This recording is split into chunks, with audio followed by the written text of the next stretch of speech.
nuestra siguiente ponente, que es Natalia, que nos va a hablar de curvas, de lados equivocados. Natalia es Product Owner y además también estás haciendo un doctorado en psicología. Sí, O sí, sea locura. que, locura. Y nada, os dejo con ella, que seguro que va a ser súper interesante lo que nos va a contar. Ahora que tanto hablamos de hard skills y soft skills, pues su charla va muy centrada en esas soft skills. O sea que vaya súper bien, Natalia. Vale, muchas gracias. Em, bueno, lo primero es que los psicólogos a veces hablamos raro, así que si en algún momento hablo en arameo, pues me preguntéis cualquier cosa. Y bueno, efectivamente vengo a contaros que, bueno, seguramente todos en más de una ocasión os habéis encontrado en el lado equivocado de la curva, pero claro, os preguntaréis de qué curva. Y en realidad es que no es de una, sino de 5 curvas, que son las 5 curvas de los 5 rasgos de personalidad que los psicólogos utilizamos para describir a los seres humanos. Los psicólogos hacemos muchas cosas y una de las cosas que hacemos es sacar modelos para prácticamente todo.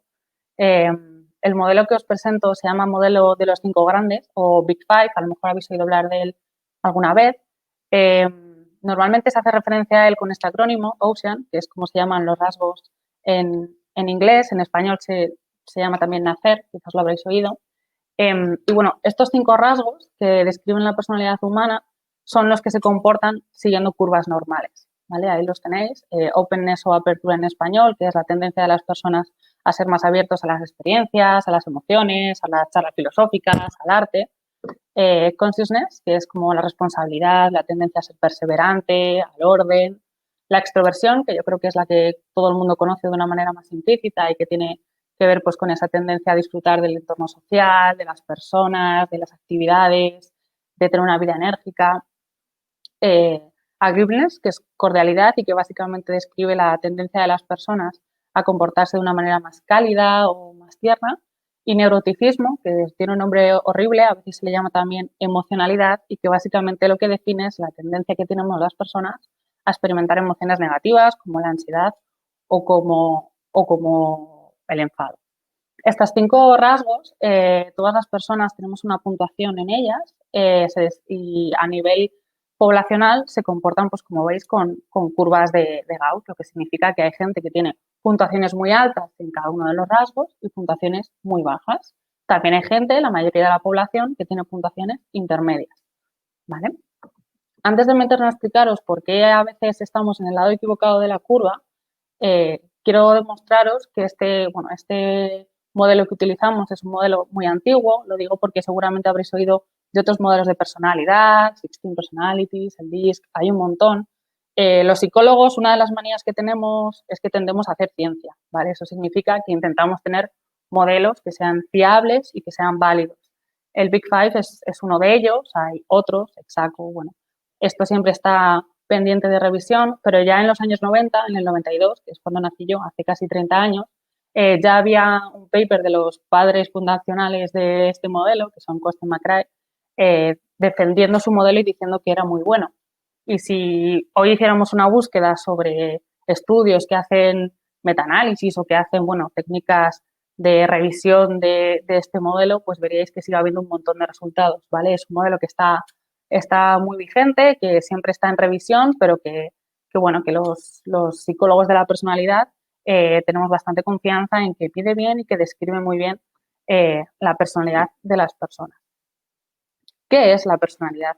La personalidad es lo que los psicólogos intentamos utilizar para describir las tendencias de las personas en su manera de sentir, de pensar o de actuar. Solemos decir que la personalidad es el resultado de nuestra biología y del entorno en el que hemos crecido. Tiene un componente hereditario muy interesante, pero también es muy plástico al mundo en el que nos desarrollamos, ¿vale? Si pensamos en estos 5 rasgos como cajas muy grandes, y pongo el ejemplo de la extroversión, lo que nos ayuda a definir la personalidad son hábitos, son tendencias que hacen más probables unas conductas que otras. Es algo así como que la extroversión es una gran caja que nos permite, bueno, pues anticipar un poco cómo nos vamos a comportar en base pues a estas características nuestras. Si tuviéramos que explicar la personalidad muy rápidamente, hablaríamos de que tiene características temperamentales, que llamamos. Esto quiere decir que son hereditarias, que, bueno, pues cuando papá y mamá se mezclan genéticamente, pues hay una parte de su manera de ser que heredamos nosotros y que es casi pues más genética, si queréis. Y que por tanto tiene correlatos, y esa es la palabra, correlatos biológicos. Aunque, como he dicho, es muy maleable en el ambiente. La personalidad, además, una de las cosas que tiene es que es consistente, y es que tu personalidad es la misma estando en tu casa, tú solo, con tus amigos, que en tu trabajo o que cuando vas a hacer la compra. Se puede expresar de manera distinta, pero generalmente tu temperamento es el que es, estés donde estés. Es algo que llevas contigo. Y además es estable en el tiempo. Normalmente has nacido extrovertido y te morirás extrovertido. Eso no quiere decir que siempre te comportes igual, pero en general tu posición en esa curva que pintábamos antes se mantiene estable en el tiempo. Y tú dirás, pero yo no soy igual cuando era pequeño. Ya, pero es que ni tú ni el resto de la población. Todo el mundo avanza, por lo tanto, al final todos nos mantenemos más o menos estables en el punto de la curva en el que hemos nacido. Más o menos. ¿Vale? Os voy a contar un ejemplo muy rápido de cómo opera la personalidad a distintos niveles, ¿vale? Esta correlación que hablamos biológica y que hablamos también a nivel de entorno. Con un ejemplo muy concreto sobre la emocionalidad o el neuroticismo. Si os acordáis, cuando estudiáis biología en el colegio, teníamos dos ramificaciones del sistema nervioso. Uno era el simpático y otro era el parasimpático. El simpático es el que nos mantiene vivos ante las amenazas, es nuestro sistema de alerta y de estrés. Determinadas personas tienen más la habilidad que se llama o más sensibilidad a este tipo de reacciones. Y esto es así porque es evolutivo. Siempre, como no hemos sido mamíferos y hemos avanzado a lo largo de la evolución, nosotros estábamos ahí metidos en nuestras tribus o lo que fuera y nos hacía falta estar pendientes de las amenazas que había en nuestro entorno. Entonces, el cuerpo humano, que es muy inteligente, cuando veía una amenaza, disparaba una reacción de estrés, que es lo que nos ha mantenido vivos durante mucho tiempo. Este mecanismo de atención y de respuesta hacia el miedo se activa más fácilmente en personas que tienen la emocionalidad alta. Como digo, hablo de correlación, ¿vale? ¿Esto qué quiere decir? Pues que hay personas que de manera temperamental, sin que ellos lo decidan y sin que nadie les haya obligado a hacerlo así, tienen más sensibilidad a ver amenazas y a reaccionar con respuestas de estrés ante situaciones en las que otras personas igual no reaccionan, ¿vale? Pero al final tener neuróticos en la tribu siempre es útil porque nos ha mantenido vivos a todos como especie. Los estables vamos por la vida sin ver el peligro, no reaccionamos emocionalmente ante las cosas, tenemos una vida más cómoda porque no nos dan tantas cosas ansiedad, pero si por nosotros fuera, pues bueno, el dientes de salve en algún momento nos habría comido. Estoy hablando todo el rato de biología y estoy hablando de, bueno, reacciones emocionales que se dan casi de manera automática, pero en general la personalidad nunca habla de determinismo, ¿vale? La conducta siempre es función del contexto, que esto es una manera que tenemos de decir los psicólogos, que tú te comportas de determinada manera porque te ha sido útil a lo largo de tu vida. Al final, nosotros mantenemos las conductas porque nos han servido para aprobar en el colegio o llevarnos bien con nuestros amigos o encontrar trabajo, ¿vale? No es que porque la personalidad tenga un componente biológico muy marcado, en el caso del neuroticismo, es la labilidad del sistema simpático, los extrovertidos tienen un nivel de activación cerebral diferente al de los introvertidos, las personas con la cordialidad alta se diferencian a nivel hormonal de algunas cosas de la cordialidad baja. Aunque hablemos de biología, no estamos hablando de determinismo, pero sí que de mecanismos que operan a un nivel muy básico y del que muchas veces no tenemos conciencia y sobre todo no tenemos control.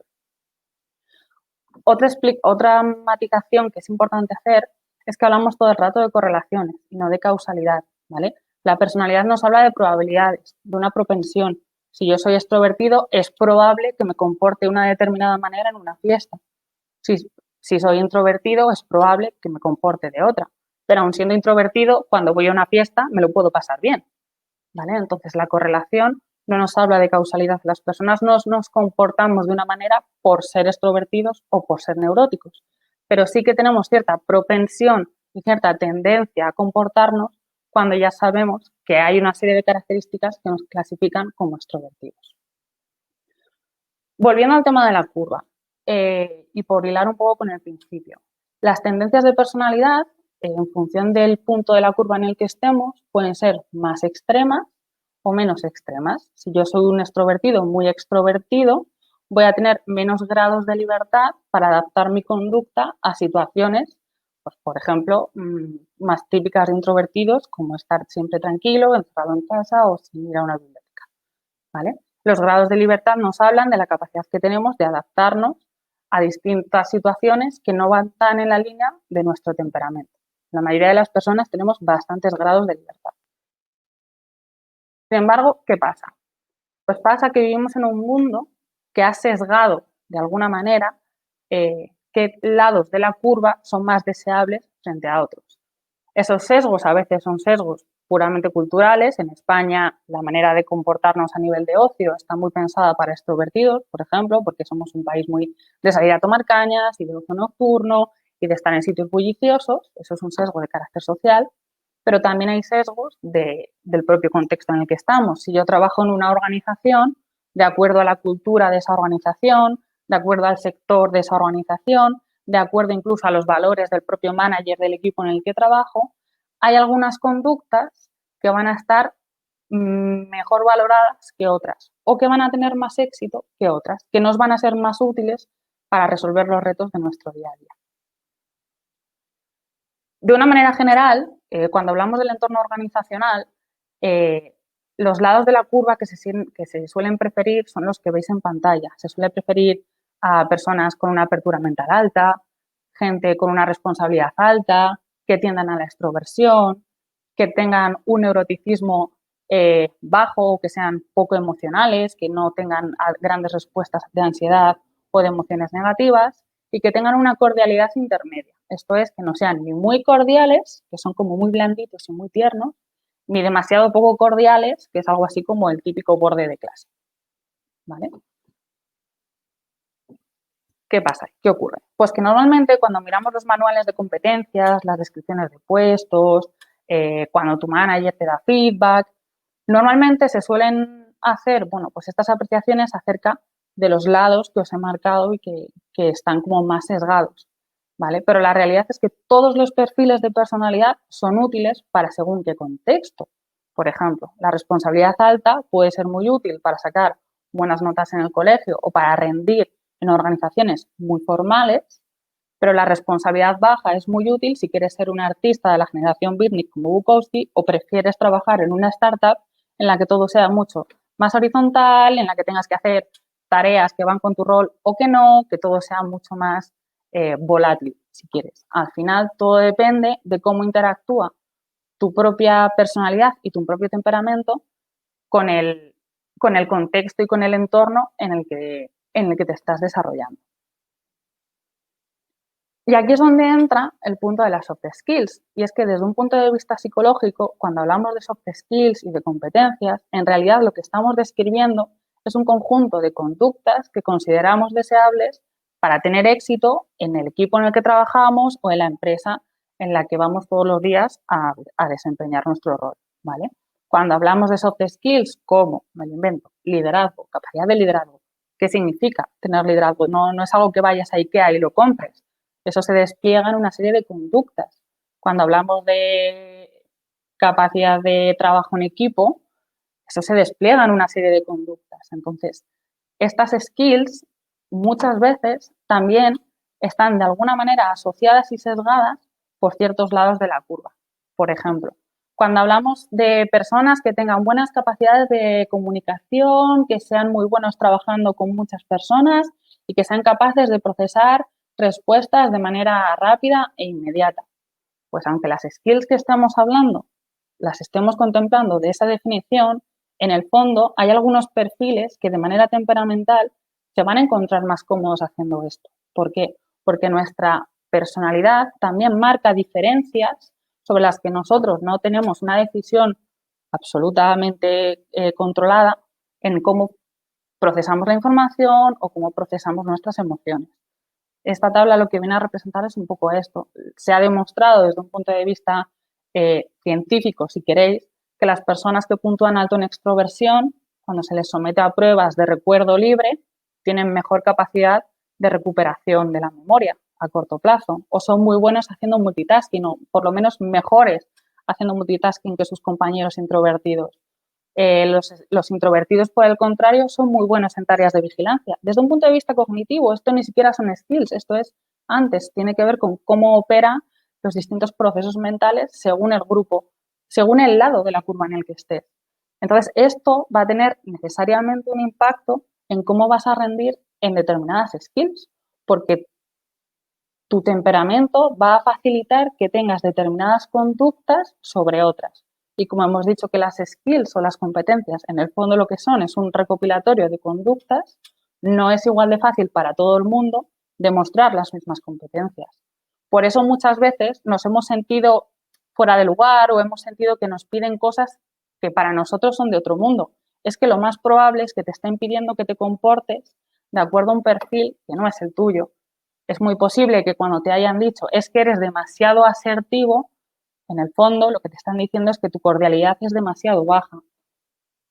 Cuando te están diciendo es que te agobias por nada, bueno, primero, si realmente es verdad que te agobias por nada y no te están tratando de loca, lo más probable es que te estén diciendo que para esto nos hace falta alguien con más capacidad para gestionar estrés y que entonces esto sería para ti mucho más fácil si no fueras neurótico, porque tu sistema simpático se activa mucho más fácil y tú eso no es algo que decidas. Una persona con neuroticismo alto no puede controlar enfadarse o sentir ansiedad con más facilidad que el resto de sus compañeros. Es algo que no decide, que no está en su mano y que tiene un montón de marcadores absolutamente básicos que no pasan por el control más racional de su proceso de supervisión de la conducta y que, por tanto, muchas veces ni siquiera son conscientes de ello. Entonces, cuando hacemos esta definición de skills, sin quererlo y sin saberlo, muchas veces estamos pidiendo conductas que son más fáciles para unas personas que para otras. Y nos estamos dejando a la mitad de la curva, en la que muchas veces alguno hemos caído, que lo tiene, por decir de alguna manera, más complicado para de manera natural y sin tener que pensarlo, demostrar estas capacidades. ¿Vale? Esto es un poco, si mirábamos el árbol de conducta que comentábamos antes, es mucho más fácil a un extrovertido comportarse de una manera comunicativa que para un introvertido, lo que no significa que haya introvertidos que se comunican estupendamente. Claro que puedes hacerlo bien, porque como hemos dicho, al final la personalidad es solo una caja grande y lo que importa cuando tú estás haciendo tu trabajo no es que seas extrovertido, es cómo te estás comportando, cuál es la conducta que tú estás enseñando. Pero hay veces que determinadas conductas, digamos que vienen más como de serie en tu repertorio conductual y en tu caja de herramientas si esas conductas son coherentes a cómo un extrovertido procesa la información, a cómo un extrovertido reacciona emocionalmente. Entonces, muchas veces esa sensación de incomodidad viene porque la conducta que nos están pidiendo dentro de esa soft skill igual está lejos de lo que nosotros somos. Y aquí hay una reflexión importante que va de camino al tema de la diversidad, y es que bien por el contexto social en el que nos encontramos, que vivamos en España, porque el sector en el que tengamos es un sector de tecnología con una tradición X, porque trabajemos en una compañía con una cultura Y. Al final siempre va a ocurrir que en nuestros entornos se van a valorar más algunas conductas que otras y van a tener más éxito unas conductas que otras. Esto los psicólogos de la personalidad decimos que el mundo está pensado para gente que construye aviones, pero que aunque nadie le sea súper divertido, también tiene que haber personas que construyan paracaídas. Es mucho más guay decir que te dedicas a construir aviones, que eres optimista, que tienes capacidad de liderazgo, que se te da muy bien trabajar en equipo y que tienes muchísima empatía. Pero la realidad es que también hay personas que son muy buenos llaneros solitarios y que van solos, que son muy buenos haciendo una sola tarea a la vez, pero que la hacen perfecta, es decir, que construyen paracaídas. No están dentro del manual de competencias de muchas compañías cuando van a sus sesiones de feedback con sus managers. Muy probablemente eso ni siquiera se les refuerce, sino que se les inste o se nos inste a ser de los que construyen aviones cuando lo nuestro es construir paracaídas, pero la realidad es que nos hacen falta los dos perfiles. ¿Qué puedes hacer si por lo que sea en tu entorno sientes que estás en el lado equivocado de la curva? Si cuando hablas con las personas sientes que las competencias que te están pidiendo te cuesta entenderlas, te cuesta comportarte de acuerdo a eso que se supone que es lo que deberías estar haciendo. Bueno, pues aquí la clave está en ser capaz de adecuarnos a esas peticiones sabiendo cuál es nuestro punto de partida, sabiendo que no hay nada mal en ti, es que no es un problema de, jolines, es que qué rabia, no soy empático, ojalá fuera empático. Bueno, pues ojalá, no tiene por qué. Es que el no ser empático también es práctico para otras cosas. Es lo mismo que las responsabilidades que comentábamos antes. Está muy bien ser responsable y ordenado, pero es que hay entornos en los que no hace falta serlo. Incluso hay entornos en los que es casi mejor que no lo seas. Entonces, identificar si estás en el lado adecuado de la curva o no es importante. Y también es importante saber cómo de lejos estás para poder adaptarte. Si tú eres un introvertido típico, que es que soy súper introvertido, que es que lo paso fatal, cuando tengo que hacer presentaciones en público, pues habrá que valorar cómo de importante para ti es hacer presentaciones en público, porque vas a poder hacerlas, pero vas a tener que utilizar mucho esfuerzo personal, aprovechar esos grados de libertad que puede que tengas eh, para adaptarte a ello y terminar desplegando esa conducta. Y os voy a poner un ejemplo muy concreto de cómo estas cosas ocurren en nuestro entorno concreto y en nuestro día a día. Yo lo he ejemplificado con el hada de las sonrisas, que es como llamo a mi alter ego cuando trabajo. Yo tengo una característica y es que soy tremendamente poco cordial, ¿vale? Hay gente que es muy cordial, hay gente que es un poquito cordial, yo no lo soy nada. Creo que tengo un centil 5. Eso significa que el 95% de la población es más cordial que yo. Esto, pues bueno, me ha traído algunas cosas buenas y algunas cosas malas, pero la realidad es que yo estoy ahí, lejos de donde debería estar. ¿Y esto cómo se traduce en mi día a día? Pues esto se traduce que cuando yo voy por la vida relacionándome con mis compañeros, con mi jefe, con la persona de X departamento, mi hábito natural es a comportarme de determinada forma, pues con baja empatía, sin demasiada calidez emocional, y eso se traduce en conductas muy concretas, como que a veces soy muy tajante cuando respondo o que cuando alguien viene a contarme un problema, mi primera reacción es decirle, bueno, gracias por la información, ¿y a mí qué me cuentas? Esto no es algo que yo haga conscientemente, esto es algo que por mi historia, por mi biología, en definitiva, por mi temperamento, me sale sin que yo sea plenamente consciente de ello. Lo tengo automatizado. Esto está muy bien para algunas cosas, pero siendo product owner te tienes que relacionar con un montón de gente. De hecho, normalmente es una de las cosas que te piden para el puesto de product owner, que tengas cierta mano izquierda. ¿Por qué? Porque vas a trabajar con departamentos de marketing, con desarrolladores, con gente de front-end y de diseño, con un montón de personas implicadas, con departamentos financieros, con un montón de gente muy diversa. Entonces, estamos todo el rato comunicándonos y estamos todo el rato exponiéndonos y teniendo reacciones a cosas y comportándonos. Y normalmente nos comportamos de acuerdo a nuestro temperamento. No estamos siendo todo el rato plenamente conscientes de lo que hacemos. Actuamos en base a cómo somos, a lo que nos sale. Y a veces eso pues no es la mejor situación. Por ejemplo, como product owner, yo tengo un producto que quiero vender y necesito hablar con, me lo invento, mi equipo de marketing. Y entonces estamos un día hablando y pongo ahí Slack, quien dice Slack dice una conversación cara a cara, dice un correo, dice lo que sea, ¿vale? Pero con los medios asíncronos es más fácil. Y pongamos que cualquier persona me hace un comentario X de un feedback. Le estamos enseñando una funcionalidad y, por ejemplo, el departamento de marketing empieza a hablar y a dar su opinión sobre aspectos puramente de producto. O estamos hablando con el equipo técnico y el equipo técnico, en vez de pensar en la solución, parece que solo quiere hacer la manera para no hacerlo. O al revés, el equipo de UX no, lo que sea, ¿vale? Hay 1000 conflictos al día. Mi tendencia natural, por mi temperamento, es a responder Pues seguramente con un montón de respuestas del tipo de jolines, es que siempre estamos igual, es que nunca nos entendemos, ¿por qué tal? ¿No? Un montón de pensamientos que se llaman irracionales, porque cuando dices siempre, pues no será siempre, y cuando dices nunca, pues tampoco será nunca, que siempre es el 100% de las veces y nunca es el cero, ¿vale? Hay puntos intermedios en la vida, pero mi tendencia natural, la tendencia que yo tengo adquirida y que me sale solo por tener cordialidad baja, es a decir, ¿pero qué está pasando aquí? Y enfadarme. Y puede que ni siquiera se me note demasiado por fuera, pero yo por dentro estoy experimentando ese proceso. A nivel fisiológico estoy teniendo cambios, están pasando cosas en mi cuerpo. A nivel emocional estoy sintiendo cosas, estoy pensando cosas a nivel cognitivo. Y a veces, sin haberme dado cuenta, he abierto ya el correo y te estoy hasta respondiendo sobre lo que tú me has dicho, casi de una manera automática y sin mucho tiempo. Todo esto pasa de una manera muy consecuente, muy correlativa en el tiempo, ¿vale?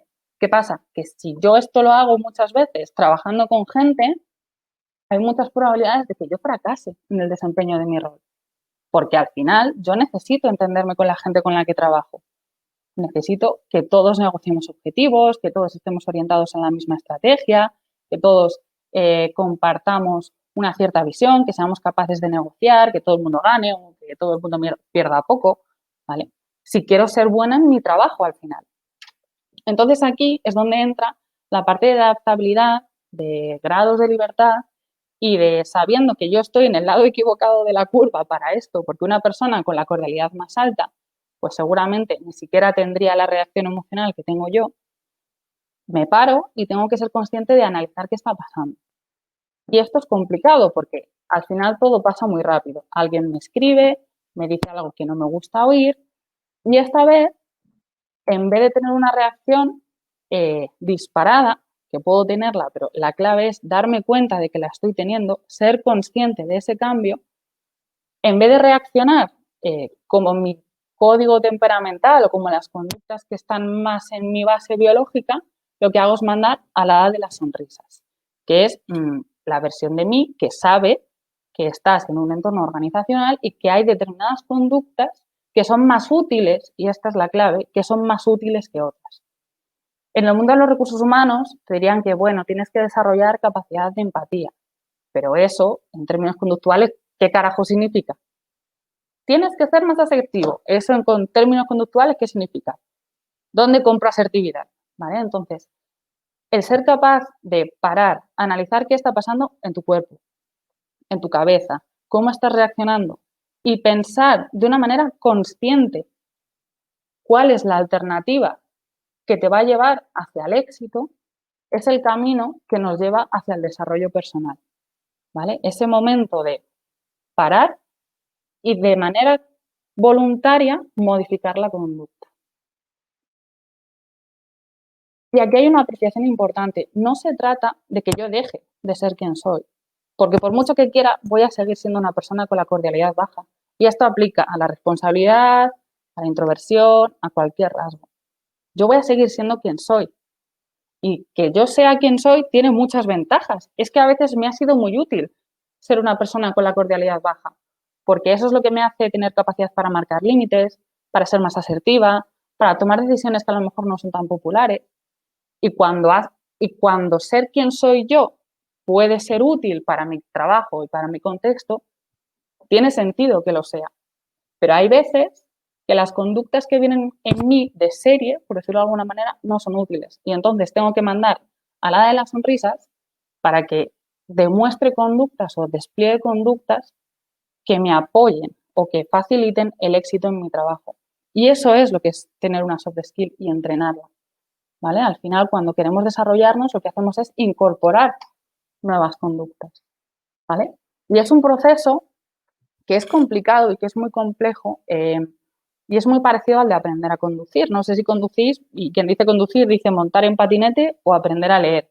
Cuando tú vas por primera vez a una autoescuela y coges un coche, eres consciente de absolutamente cada una de las acciones que haces. Desde arrancar el coche con la llave, pisar el embrague, poner el intermitente, meter marcha, equilibrar el acelerador quitando embrague pero no demasiado, arrancar, salir, ver cómo está el semáforo. Haces un montón de cosas, un montón. Igual que cuando respondes a un correo, que tiene un montón de procesos.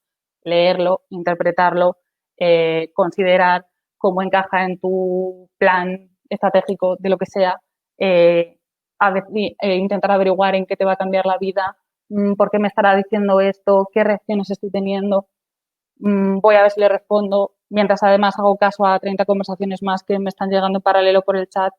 Hay un montón de procesos que estamos haciendo. Cuando estás aprendiendo a desarrollarte, cuando estás aprendiendo nuevas conductas y desarrollando nuevas skills que no están en tu repertorio conductual natural, al principio tienes que ser consciente de cada conducta que haces.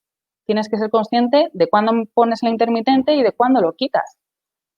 Pero con el tiempo y con el rodaje llega un momento en el que estás conduciendo y no sabes ni cómo has llegado a tu casa, porque lo has automatizado, porque has sido capaz de incorporarlo en tu repertorio conductual. Y esto es muy importante, porque entonces desarrollarse no se trata de dejar de ser quien eres. No, es que soy muy poco asertivo y tengo que cambiar para ser más asertivo. Eso es algo que ataca directamente casi a tu identidad. Cuando te dicen, es que no eres empático, el ser empático, ese es, compone casi una parte de tu identidad, que no es lo mismo que comportarse de manera empática. Entonces, no se trata de darnos cuenta de que hay algo que está mal en mí, voy a ver cómo puedo hacer para desarrollarme, sino de aceptar quién eres, saber cuándo tiene sentido y cuándo es útil que tú muestres la conducta que va más de acuerdo a tu manera temperamental de ser, porque si la tienes en tu vida es porque en algún momento te ha sido útil, y cuando no, aplicar este nuevo repertorio conductual que tienes para ser capaz de desarrollarte, de tener más conductas. Seguirás siendo una persona con cordialidad baja, de manera natural seguirás siendo un borde del carajo, pero cuando sea necesario serás capaz de responder de una manera mucho más adaptativa. Y con el tiempo y a base de entrenamiento serás capaz de hacerlo de una manera más automática. Pero de entrada tendrás que tomar mucha conciencia de quién eres, de cuál es tu punto de partida y a dónde estás yendo. ¿Vale? Por eso es muy importante conocernos a nosotros mismos y diferenciar cuándo tenemos que construir un avión y cuándo tenemos que construir un paracaídas. Y tener objetivos que sean realistas a nuestra manera de ser. Y si el contexto en el que vivo me está pidiendo un montón de cosas que no van de acuerdo a mi manera de ser, pues quizás tengo que abandonar ese contexto, porque no puedo cambiar todo. Adquirir una conducta es muy complicado, ¿vale? Entonces, de acuerdo a esto, creo que hay como dos maneras de pensar en nuestro día a día que pueden ser interesantes. Una, si por lo que sea eres manager, y me da igual que seas manager formal, que cuando estás haciendo de amigo y dándole consejos a tu compañero de mesa. Y es que cuando le decimos a la gente cómo tiene que ser, estamos jugando con los grados de libertad de las personas. E incorporar conductas es muy complejo y eso hace que sea muy cansado. Y eso hace que si lo sumas a las tropecientos millones de tareas de más que tenemos que hacer en nuestro trabajo, nos puede predisponer al burnout. ¿Vale? Hay estudios que lo demuestran y lo vinculan. El, el tener que estar constantemente revisitando cómo nos comportamos es agotador. ¿Vale? Otra cosa muy importante, está muy de moda y se ha utilizado muchas veces la famosa técnica del sándwich y de ser capaz de dar feedback diciendo algo bueno, algo no tan bueno y luego acabar con algo bueno. Esto está muy bien. Vale, la estructura me da igual. La clave es hablar siempre de conductas, ¿vale? Decirle a alguien, tienes que ser más, inserte soft skill, tienes que ser más asertivo, tienes que ser más empático, tienes que ser más jugador de equipo. Es como decirle a alguien que está deprimido que no esté triste. Oiga, si yo supiera ser asertivo, lo más probable es que sería asertivo. Si yo supiera en qué consiste ser empático, pues muy probablemente sería empático. ¿Vale? Entonces, la clave para ayudar a que las personas se desarrollen es ser muy concreto con conductas. Y si tú como manager no sabes traducir esas soft skills que estás pidiendo en conductas, ¿cómo puedes pedírselas a gente de tu equipo? Entonces, tú tienes que ser el primero que sepa cuáles son las conductas específicas que hacen falta, ¿vale? Y otra parte muy importante es que aunque estemos centrados en el desarrollo de las personas que trabajan en nuestro equipo y queramos que sean mejores y que adquieran nuevas competencias, seamos siempre capaces de apreciar a los que están en el otro lado de la curva. seamos capaces de apreciar no a los que construyen aviones, sino a los que construyen paracaídas. ¿Por qué? Porque el ser humano a nivel social tiene dos necesidades básicas. Una es la individualidad y la otra es formar parte del grupo. Todo el mundo, para estar bien, más allá del salario, más allá del café gratis, más allá de que te dejen hacer tu trabajo y que este tenga valor, a todos nos gusta sentir que formamos parte de un grupo en el que se nos reconoce como individuos. Entonces, si constantemente le estamos haciendo llegar a la gente mensajes de que sus competencias no son las adecuadas, si constantemente les estamos diciendo estás en el lado equivocado de la curva, estamos generando una sensación de insatisfacción en la propia gente de nuestro equipo. Y además, y esto es muy importante y vincula un poco con la charla de antes de Tabitha, es que la diversidad siempre aporta. En este caso concreto, como la personalidad marca tendencias de pensar, de sentir y de actuar, si abrazamos la diversidad de esta personalidad, evitaremos pensamiento grupal, evitaremos pensamiento polarizado, evitaremos un montón de sesgos de psicología social que se rompen precisamente por tener esta diversidad. Y el otro lado es que si eres currito y están todo el rato diciéndote que deberías comportarte de otra manera, bueno, lo primero es que elijas tus batallas por lo que comentábamos antes, ¿vale? Porque cambiar y adquirir hábitos es muy cansado, es muy cansado. Y la clave principal para hacerlo y tener éxito, aparte de tomar conciencia, aparte de leer un montón y de preguntar, es que elijamos motivos que formen parte de nuestro proyecto vital. Si yo puedo mandar a la hada de las sonrisas porque quiero tener éxito en mi trabajo, eso es porque hay un proyecto vital que sustenta todo el esfuerzo que me supone a mí adquirir conductas nuevas. Y es que ese proyecto vital es que yo quiero ser buena en mi trabajo y quiero que la gente que trabaja a mi lado se sienta segura, porque considero la seguridad psicológica de las personas que me rodean importante y si a todo el que viene respondes con una bordería, pues al final dejarán de contar contigo. Y yo quiero que la gente cuente conmigo también y poder contar con gente.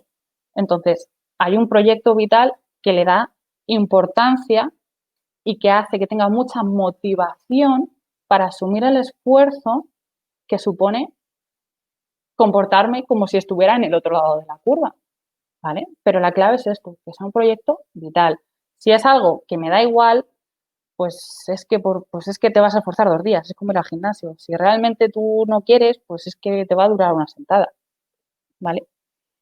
A nivel más tip pragmático, yo no soy muy de la psicología positiva y hippie, pero el mindfulness tiene una reflexión muy chula y es que pasamos la mayor parte del tiempo con el piloto automático puesto. Y es importante que empecemos a ser capaces de tomar conciencia de todo lo que hacemos a lo largo del día y de la cantidad de tareas que supone a nivel psicológico, de tareas psicológicas, de proceso psicológico, responder a un puñetero email. Porque lo hemos automatizado igual que has automatizado conducir, pero eso no quiere decir que sea fácil, quiere decir que lo has hecho muchas veces y no eres consciente de lo que cansa, y no eres consciente de todo lo que impacta en tus reacciones emocionales, en tus reacciones fisiológicas, en tu estado de ánimo. Entonces, ser capaz de parar y tomar conciencia de nuestras propias reacciones nos ayuda mucho a conocernos y, por tanto, nos ayuda mucho a adaptarnos. Y finalmente otro punto que también es interesante, yo creo, es darnos cuenta de que adquirir conductas o cambiar conductas para que sean más adaptativas es básicamente lo que hacen los psicólogos clínicos, que son gente que ha estudiado una carrera y luego se ha hecho un máster. Esto pueden ser fácil 7 años de estudio. Y a ti tu jefe te lo está pidiendo así de buenas después de una one-to-one, ¿vale? Entonces, esto no es fácil, es que no tienes por qué saber hacerlo, porque nadie te ha enseñado en el colegio, porque nadie te lo ha explicado y porque además hay gente que se dedica a esto que lo ha estudiado muy en profundidad. Entonces, asumiendo que no te vas a poder pagar un psicólogo clínico para de repente empezar a comportarte de manera empática en tu lugar de trabajo, bueno, pues es importante pedir feedback, es importante observar a gente que sea muy buena en esa competencia y aprender de ellos, buscar un mentor, el mentoring siempre es muy útil, preguntar, leer, informarse, ¿vale? Pero hay que quitarnos un poco también esa carga de responsabilidad que a veces es muy frustrante del decir, es que no soy capaz de ser más empático. Ya bueno, faltaría más que fueras capaz tú solo. ¿vale? Que no tiene por qué. Y antes de irme, estoy hablando todo el rato de personalidad y de puntuaciones y de tendencias. Y bueno, la clave, hay un montón de test, ¿vale? Para hacer. Yo os dejo por aquí uno, ahora os pasaré, supongo que os podré pasar el link, que es el NeoPi.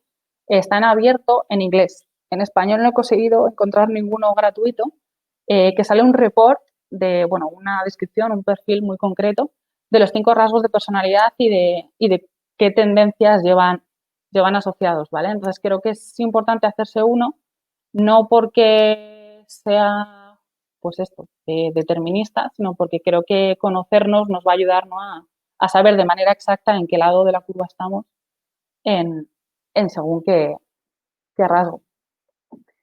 Y bueno, como creo mucho en el autoconocimiento, porque la psicología tiene el papel que tiene en nuestra sociedad, pues os dejo por aquí un par de recomendaciones para según qué lados de la curva, ¿vale? Para introvertidos hay una línea muy guay, se llama Quiet, o bueno, el poder de los introvertidos, de Susan Cain, que habla sobre cómo este mundo de extrovertidos y cómo sobrevivir en él.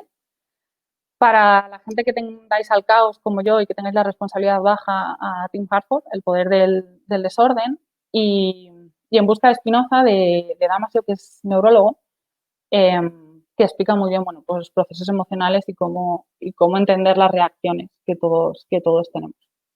En general, evidentemente cualquiera se puede leer estos libros que están muy chulos. Y la conclusión final es que en verdad no hay lados equivocados de la curva, solo hay conductas que son más útiles según qué contexto, con lo cual puedes elegir adaptarte a ese contexto y desarrollarte o dejar el contexto. Pero la clave es que siempre entiendas que realmente, aunque tú puedes mejorar, no hay nada que esté mal en ti, solo que hay cosas que puedes hacer mejor. Y ya. No sé si hay alguna duda, alguna pregunta. Me encanta ese final de la charla, Nat. Gracias. Brutal. Sí, tenemos preguntas. Por ejemplo, esta que nos dice que el ejemplo que has dado de responder automáticamente al correo, si no piensas que puede ser por el hecho de estar en un puesto de responsabilidad y que no esté directamente relacionado con tu tipo de personalidad. Bueno, sí y un poco no. Por ejemplo, hay perfiles que son mucho más impulsivos. Esto lo sabemos y de hecho se nota mucho en el sistema educativo. Hay estudios muy chulos que se centran en analizar el tema este del déficit de atención e hiperactividad, porque se clasifican muchos chavales bajo ese trastorno y realmente lo que tienen son perfiles de impulsividad alta, son extrovertidos y tienen la responsabilidad baja. Entonces sí que hay, de nuevo, una propensión hacia esa impulsividad, marcada normalmente pues esto por la responsabilidad más baja, por la emocionalidad más alta, pero es verdad que todos vivimos en entornos súper demandantes que no puedes llegar a todo y respondes de una manera muy automática, ¿no? Pero quizás ya no solo automático, al final cuando respondemos a un mail, cuando me refiero a que lo respondemos de manera automática, es que creo que no somos conscientes de la cantidad de cosas que estamos haciendo al responder ese mail. O sea, es algo muy tonto, pero leer un mail a nivel psicológico, como proceso, es la leche de difícil. Lo que pasa es que lo hemos automatizado porque nos enseñan desde primaria a leer y no somos conscientes de lo que significa, pero cuando tú lees un mail te llega con mucha falta de información porque es un medio en el que no te están contando todo. Se tiende últimamente a tener emails cortos porque nadie se los lee. Entonces, hay información que falta y que tú rellenas con tus sesgos, con tus emociones, con lo que crees que sabes de esa persona, con lo que crees que está queriéndote decir. Todo eso es un proceso muy complejo y que está pasando en paralelo, ¿no? Entonces, me refería a la automatización en ese sentido, ¿no? En que no somos conscientes de todo lo que nos implica, amén de que, bueno, hay gente más reflexiva y menos reflexiva. Vale. Helborn nos hace una pregunta que luego nos dará una charla también muy interesante, que yo también me uno a la pregunta. ¿Dónde compramos la asertividad? Sí, sí, sí. Sí, sí. En mi caso particular es al revés. Nunca me han dicho te falta asertividad, sino lo contrario. Hay un montón de libros y hay un montón de manuales, ¿no? Efectivamente, no se puede comprar se puede aprender a ser más asertivo. Y es una de las cosas, yo creo, eso y la empatía yo creo que son como las más complicadas, ¿no? Porque la asertividad pasa por poner límites y aquí se juntan muchas cosas. Se junta la personalidad, se juntan razones de género, se juntan razones de jerarquía. Es muy fácil ser asertivo con según quién trabajes y según en qué organización trabajes. Y no es lo mismo ser asertivo cuando eres manager que cuando eres el becario. Entonces, bueno, sí, no. Es complicado, es muy complicado. Proteo nos pregunta también si puedes pasar por Twitter o así el enlace de los test. Sí, ahora lo tuiteo. Son test, son muy poco usables, ¿vale? Porque los hacen científicos y encima psicólogos. Entonces, a nivel de usabilidad son un dolor de cabeza, pero hay dos versiones. Hay una versión muy larga con un montón de ítems, no sé, son 200 y pico y se tarda como 40 minutos, y una versión un poco más cortita. Más cortita, igual son 15 minutos. ¿Vale? Pero saca un report entero con todos los rasgos y las facetas de los rasgos y toda la descripción. Ahora lo paso, está en inglés, ¿eh? No le he conseguido encontrar en español un equivalente. Y ese link en concreto es de, pues, como una especie de comunidad de código abierto de ítems, ¿no? Es una especie de colaboración de un montón de universidades y de departamentos de psicología de la personalidad de un montón de países y entonces es un test que está abierto para que cualquiera lo utilice para investigación sobre todo. Y luego también teníamos otra relacionada con esto de los test, de Where is my ransom, que nos decía esto, que había hecho el test de Myers-Briggs con bastantes años de diferencia y resultados antagónicos. ¿Qué opinión tenías? Vale. Espera, que cargo la de las sonrisas. A ver, el Myers-Briggs... Desde un punto de vista científico, el Myers-Briggs es regulín, ¿vale? Es regulín por varias cosas. La primera es que intenta hacer una clasificación en tipos.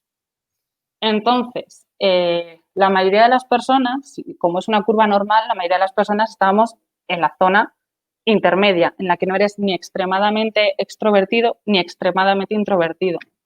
Los test que te asignan a tipos, muchas veces si tú tienes una puntuación frontera, lo haces hoy y te asigna un tipo y mañana te asigna el otro.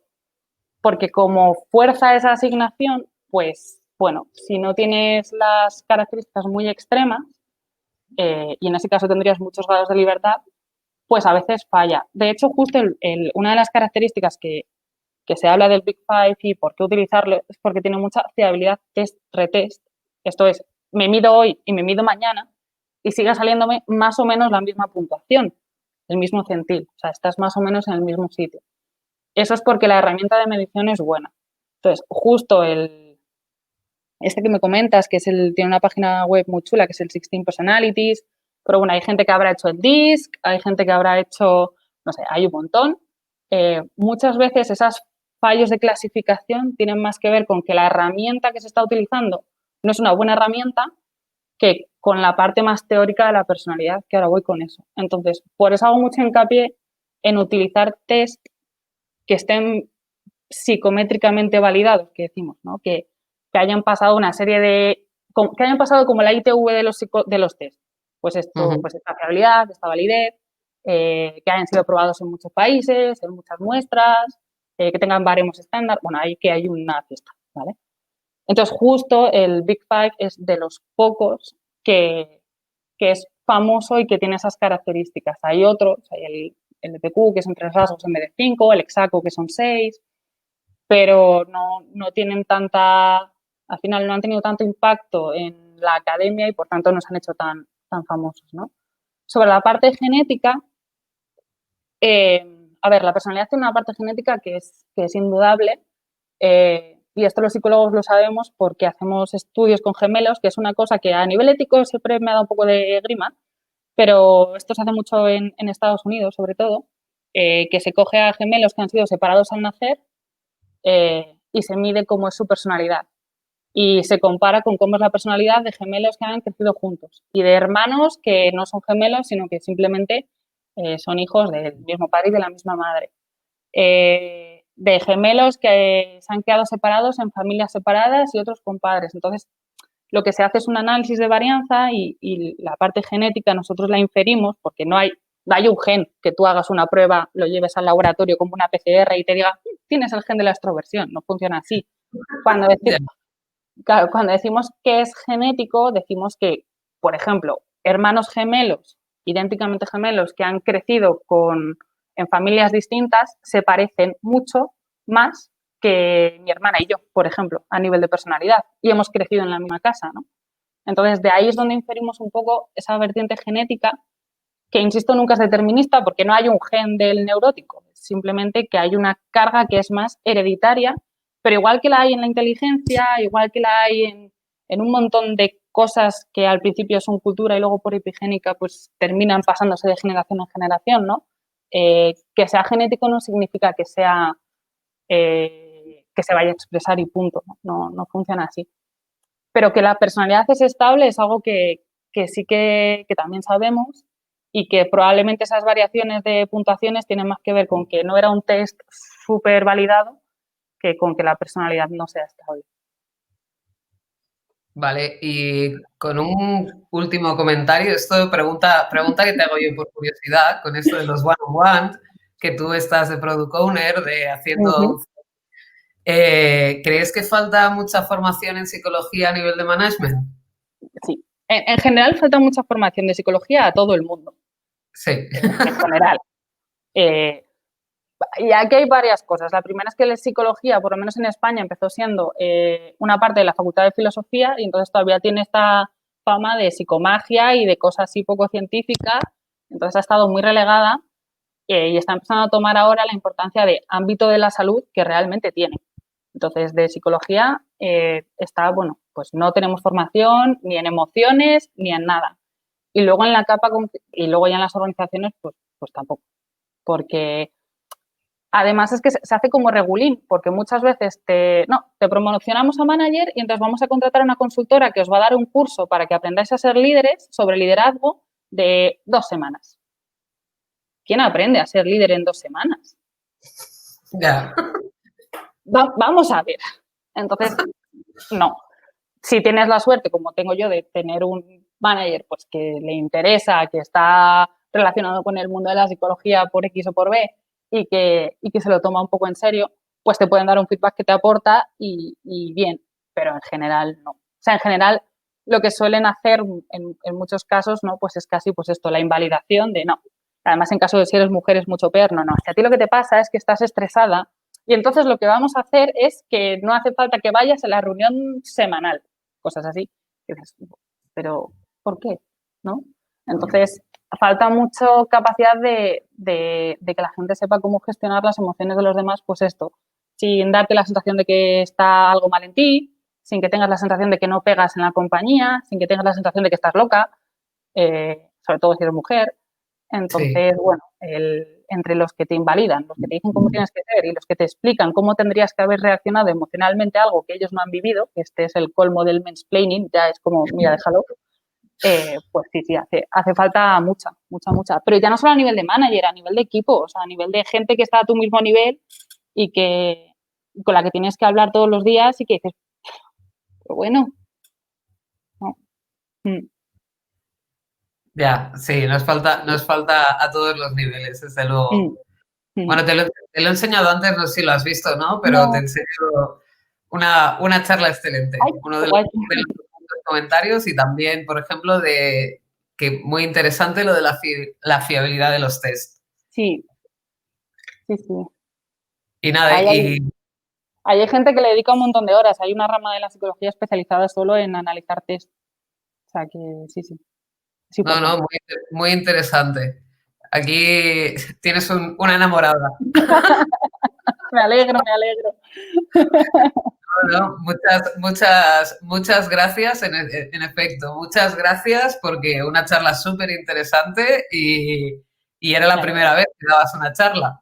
Sí. O sea, que aún con más motivo de todas las Sí, chicas que os habéis apuntado, que un 40% de las ponentes era la primera vez que os sí, sabíais. sí. Y aquí tenemos otro. Qué guay. Maravilla de charla. Me alegro.